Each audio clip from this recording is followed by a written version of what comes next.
જગ્યા પર કચરો છે તો એ કઈ કઈ જગ્યા પર છે અને કઈ જગ્યા સાફ કરવા જેવી છે બોલું છું. શનિવાર સુધીમાં થઈ જાય એવું કરવાનું છે.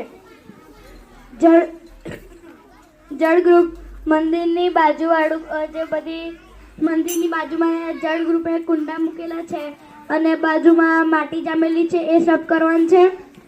પછી ગેટની જોડેનું જે ગેટની જોડે જે કોટ છે એની આગળનું જે માટી ભરેલી છે કચરો ભરેલો છે સાફ કરવાનો છે.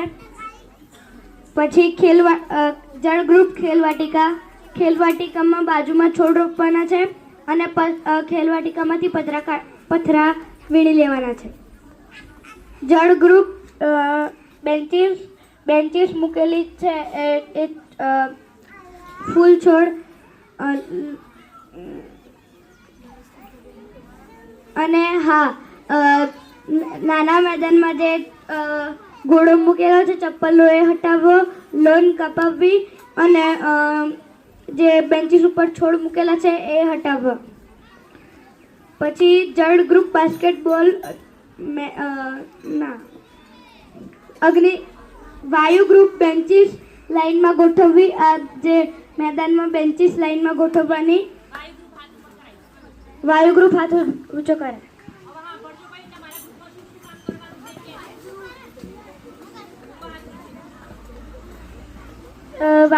વાયુ ગ્રુપ ઔષધિ બાગ એની આજુબાજુ જે કચરો છે એ બધો સાફ કરવો.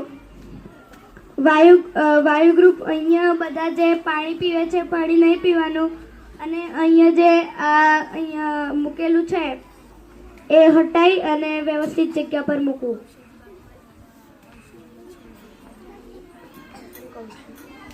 અને ઔષધિ બાગમાં નવા છોડ રોપવા. વાયુ ગ્રુપ ગ્રીન હોલની બાજુવાળો અહીંયા બોકડા ગોઠવવા. અગ્નિ ગ્રુપ આ બધા જે લાકડા છે એ લાકડાવાળું છે એ વાંસના લાકડાવાળું બધું હટાવી અને વ્યવસ્થિત જગ્યા પર મૂકવો. વાયુ ગ્રુપ છોકરાઓની મૂતડીની પાછળ જે કચરો સાફ કરવો.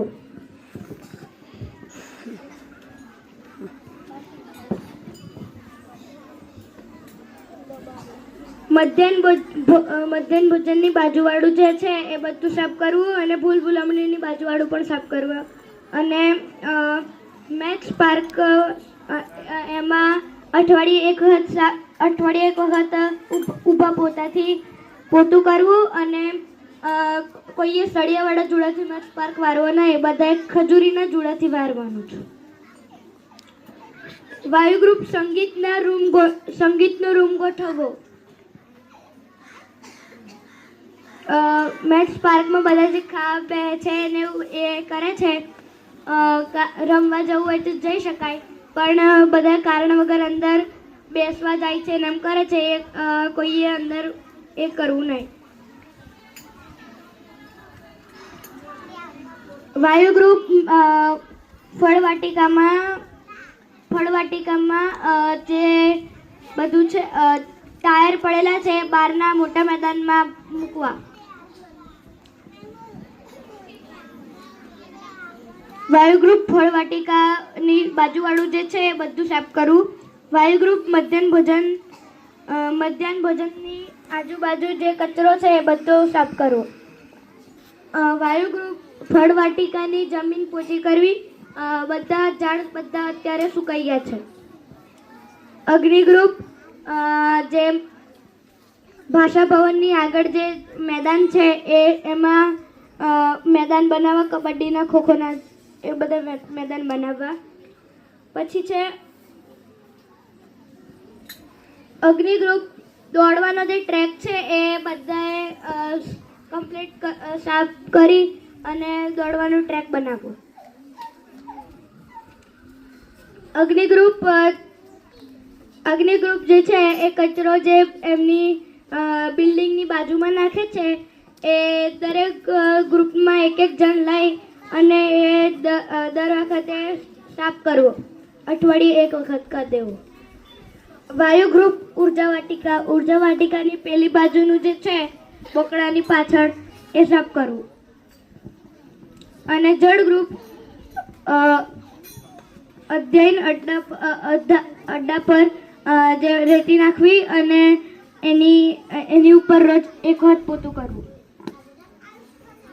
8 પાવડા, 2 તીકમ, 2 કોદાળી અને 1 પંજેટી લાવેલ છે.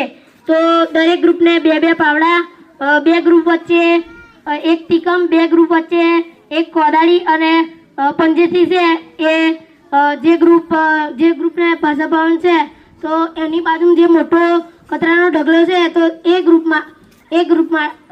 ગ્રુપને નહીં હોય એની અંદર દરેકે એક ગ્રુપમાંથી 2 જણ આપવાના રહેશે. કારણ કે આગળ એવો કોઈ વાર તમને આપી દેવામાં આવશે કે આ વારે આટલા જણે જઈ એ ઢગલો નીચેની સાઈડ ઉતાર લેવાનો અને હળગાવી દેવાનો. તો જેનાથી વધારે ઊંચું આવીને છે કોટલા પર નાહી જાય. એટલા માટે જે સ્ટોર રૂમ છે એના માટે પણ દરેક ગ્રુપમાંથી 2 સભ્ય આવવાના રહેશે કે જે દરરોજ આવશે, જોશે કે આ વસ્તુ આ ગ્રુપમાંથી વધની આવી વચ્ચે પડી જશે તો એના લીધે બધું ખરાબ દેખાય છે. તો એ 2 જણ એ વસ્તુ ગોઠવી દેશે. એના પછી શાળાની અંદર જે આ કાળો ટાંકો છે એને પગ ધોવા માટે એ ગાડી પગ હાથ કે જો વધારે પૂરતી કોઈ વસ્તુ બગડી ગઈ હોય તમારી તો એ માટે છે એનું પાણી તમારે કોઈએ પીવાનું નથી. જો કોઈ બીમાર પડશે કે કોઈ રોગ થશે તો શાળામાં કોઈએ ફરિયાદ કરવા માટે આવવાનું નથી. એ તમારી જવાબદારી રહેશે.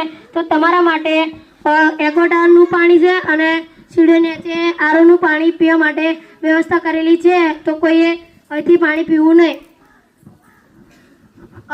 જો કોઈ પાવડા કે કોઈ મોટું કામ હોય તો ગ્રુપની અંદર એવો 1 જણ મૂકવાનો કે જે દરેક ગ્રુપમાંથી કે જે પાવડા લેતા આવશે કાં તો આવશે અને એ પાવડા પાછા લેવાની જવાબદારી એની. એટલે ખોવાય ના અને જે ગ્રુપમાં કોઈ મોટું કામ હોય તો એ જલ્દીથી પતી જાય એ માટે અધ્યયન અડ્ડા પર આવી એમના ગ્રુપના પાવડા અને ટીકમ લઈ જશે. અંકિતાને અને એની જે બેન આરુષિ છે તો એમને શું થયેલું તો એવાય ઊભા થાય અને વ્યોમની ટીમ જેટલી હતી એ ઊભા થાય. આગળ આવી જાઓ. વ્યોમની ટીમ આગળ આવે.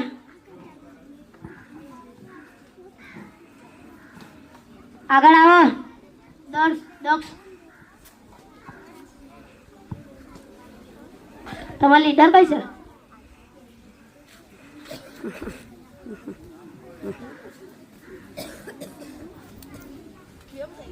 સ્મિત. કાલે શું થયેલું એક મેં તો અંકિતાને કશું કર્યું નતું. એ આ 2 કરતેલા હું તો ગાડી બેસેલો. શું થયેલું બોલ દો અંકિતા, તું બોલ શું કરેલું? ડીંગુનો બાટલો, આરુષિનો બાટલો પેલી દ્વિતીય તોડ નાખેલો.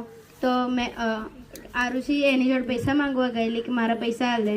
તો એ પેલો જે બીજો આ હતો તે એમ કહે છે કે હું પેલો વ્યોમ હતો તે કહે છે કે હું પૈસા નહીં આલું અને અમને તેમ પેલો કહે છે તારો બાપો શું નહીં આલું જા કે અમને તેમ કહેતો હતો અને છે ને ખોટી કારો બોલતેલો. અંકિતા, તમે કાલે એવું થયું સાંજે બરાબર? તો સવારમાં કોઈને પણ તમે કીધેલું કે સીધું ઘેર જ કીધેલું? ઘેર જ કીધું. આવી બધી ભૂલની તમારે ધ્યાન રાખવાની. જો તમારી જોડે તમારા શાળાની અંદર લડાઈ થયું હોય, કશું બી થયું હોય તો પહેલાં પ્રમુખ કે કોઈ પણ શિક્ષકને કહેવાનું. સીધું ઘેર નહીં કહેવાનું. એના પપ્પા હવારમાં આવેલા અને મને કીધેલું હું 3 વાગે આવીશ અને એમના પપ્પાને બોલાવવાનું, મને બોલાવવાનું. તો અમે વાત કરવાનું કે બાપો એ બધું એ લોકો કરતા હતા એ બધું કીધેલું. એના અંકિતાના પપ્પા આવેલા હતા.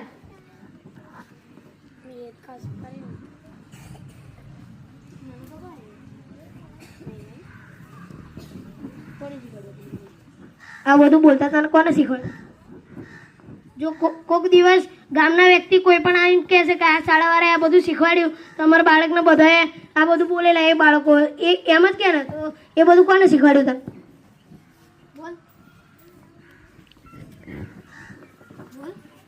કોને શીખવાડ્યું? જાતે? તું કોકને તો જોઈને શીખવું ને કે ના, જો હું કશું બોલતો હોય તો તું મને જોઈને શીખવું, તો એવી રીતના તું કોને જોઈને શીખેલો? તમે બધા માટે કોકને તો જોઈને શીખેલા ને તમે? કોને જોઈને શીખેલો? કોને જોઈને? બેસી જાઓ. હવેથી આવી બધી બાબતોનું ધ્યાન રાખજો. વનરાજની ટ્રીપ વાળા કાલે ગાડીની અંદર કોણ કોણ લડેલા? ઊભા થાવ. વનરાજ આગળ આવી ગયા. કોણ કોણ લડેલું કે અને શું થયેલું? અને એ બે બંનેને આગળ બોલે. રાજવીર અને ધર્મેશ આગળ આવે. શું થયેલું કે બધું?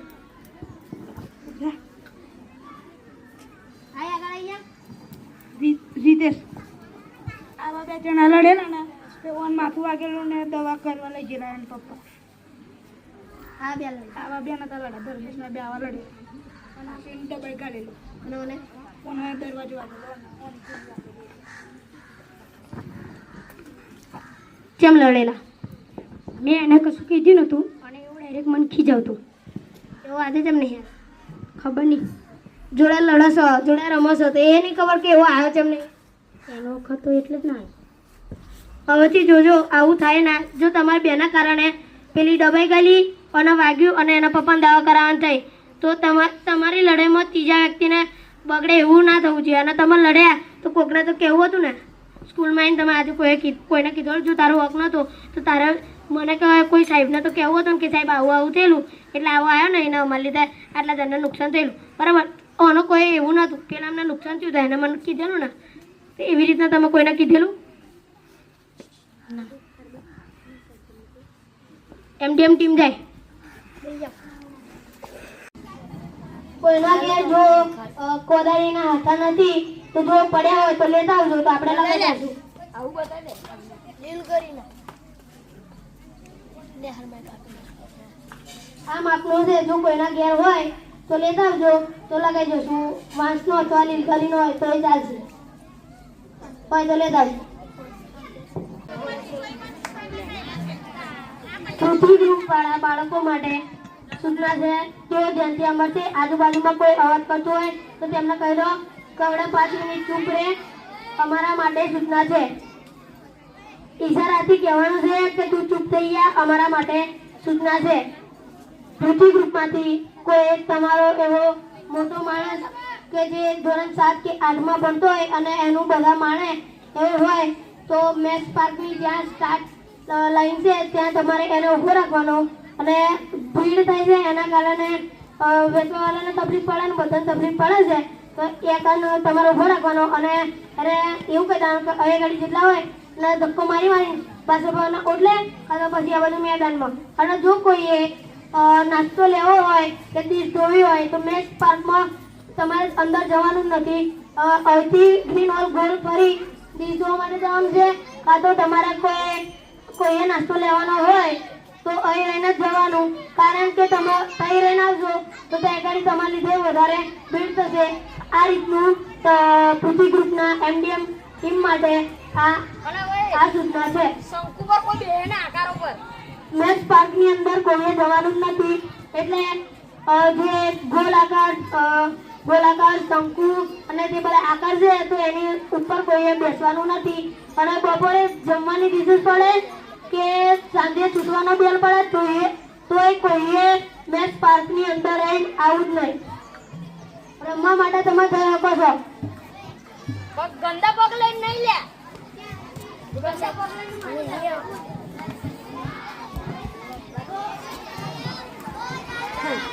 મેક્સ પાર્કમાં રમવા જવું હોય તો ગંદા પગ લઈને કોઈ રમવા જતા નહીં. પગ ચોખ્ખા કરીને જજો.